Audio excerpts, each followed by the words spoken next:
Hey Math Aces! Welcome to Mr. Ace Math. In this video, we're going to take this algebraic expression and simplify it as much as possible by combining like terms.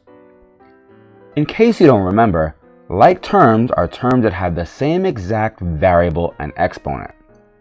What I like to do whenever I'm breaking up an expression into terms, I like to start by putting a line at the very beginning of the expression, a line at the very end of the expression, and then wherever I see a plus or minus sign, I drop another line. So I see a minus sign here, so I'll drop a line. I see a plus sign here, I'll drop a line in front of that one.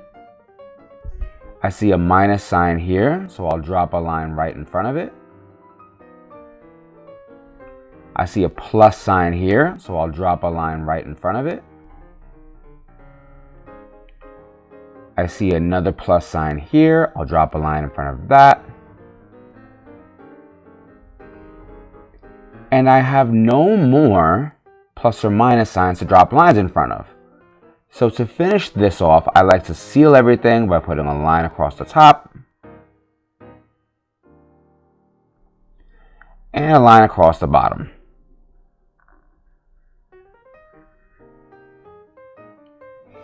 So now I have my expression broken up into its terms, and I have 1, 2, 3, 4, 5, 6 terms. The first term is negative 7e, followed by negative 3e, then positive 5f, negative 7g, positive 3g, and positive 10e. So how many different letters do I have? Well, I have E, F, and G. So the next thing I'm going to do is create what I like to call a term table. And it's just a way for me to organize my terms so that all the like terms are in one column. Here's what I mean. I have terms with the variable e, so I'll create a column for e. I have terms with the variable f, so I'll create a column for f. And then I have terms with the variable g, so I'll put a g right here. And then I'll create a table where each of those is a column. So here I have a column for my e terms, a column for my f terms, and a column for my g terms.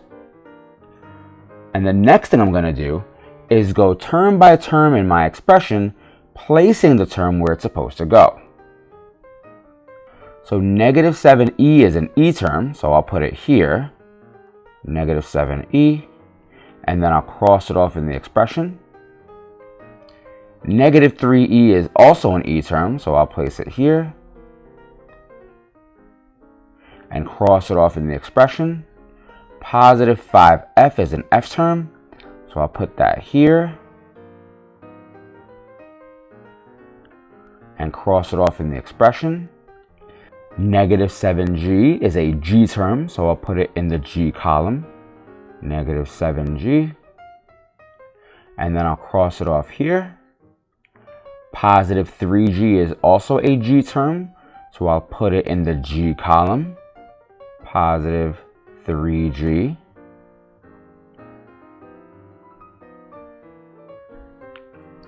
And then I've got positive 10e, which is an e term, so I'll put it in the e column. And then I'll cross it off here. So now all of my terms are in my term table. And all I have to do is look at each column and combine what's there. So negative 7e plus negative 3e would give us negative 10e.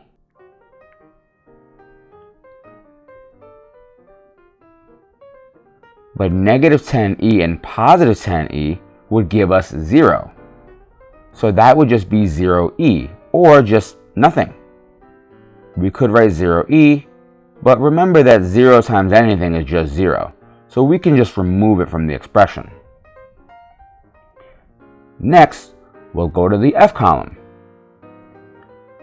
5f doesn't have anything to combine with it, so I'll just bring it down.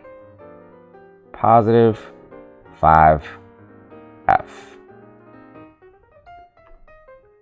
So we're done with the F column, and now we can move to the G column.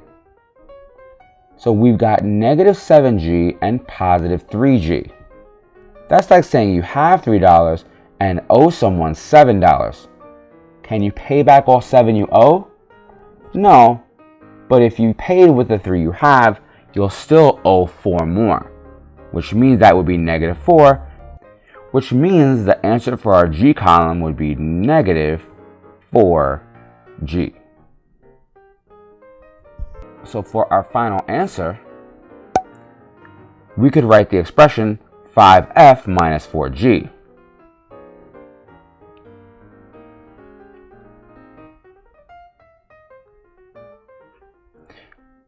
You could put the plus sign in front, but because it's the first term in your expression, you don't need it. So let's just take it out. There's also one more way to write this expression. As long as it has both of the terms in it, it's technically equivalent and could be an answer. So we could write positive 5F minus 4G, or we could write negative 4G plus 5F.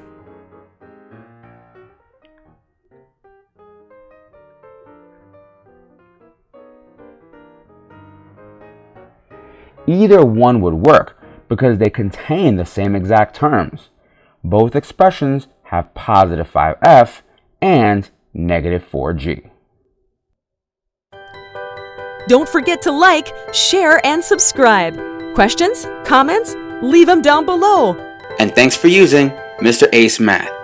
Don't just pass math, ace it.